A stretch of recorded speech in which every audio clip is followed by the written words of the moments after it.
আরে ওই আখি, শোন না রে, তোর কাছে 500 টাকা ধার হবে, আমি তোকে দিয়ে দেবো। না রে, তুই টাকাটা দিবি না। এর আগেও তুই অনেকবার আমার কাছ থেকে টাকা নিয়েছিস, কিন্তু নিজে থেকে কখনোই দিসনি। আর এরপর আমি যখন তোর কাছে টাকাটা চেয়েছি, তুই এমন ভাব করেছিস যে টাকাটা আমি তোর কাছ থেকে নিয়েছি।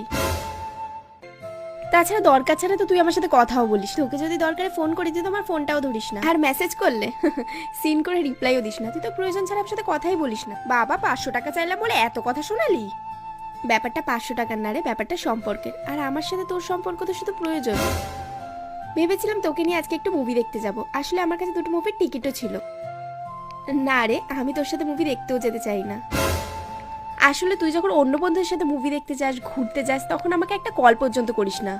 এখন যখন তোর মনে হচ্ছে কেউ নেই তোর সাথে ঘুরতে যাওয়ার জন্য, তখন আমাকে বলছিস বল যে চল মুভি দেখতে যাবো। আসলে তুই না আমাকে একটা অপশনের মতো ব্যবহার করিস। যখন তোর কাছে কেউ থাকে না, তখন তোর আমার কথা মনে পড়ে।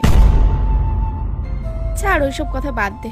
আজকাল একটু বেশি কথা বলছিস না তুই? 500 টাকা চেয়েছে বলে এত কথা শুনলি? তোর সাথে তো আর কথাই বলা যাবে না। এই যে তুই আমার সাথে কথা বলবি না বললি না, এতে আমার কোনো সমস্যা নেই।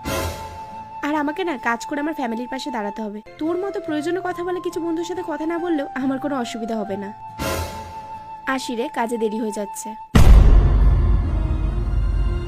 বর্তমান জীবনে অনেক মানুষের সাথেই তোমার পরিচয় হবে, অনেকেই তোমার বন্ধু হবে। তবে কিছু বন্ধু এমনও হবে যাদের তোমার দরকারে তাদের পাশে না পেলেও তাদের দরকারে ঠিক তারা তোমায় খুঁজে নেবে।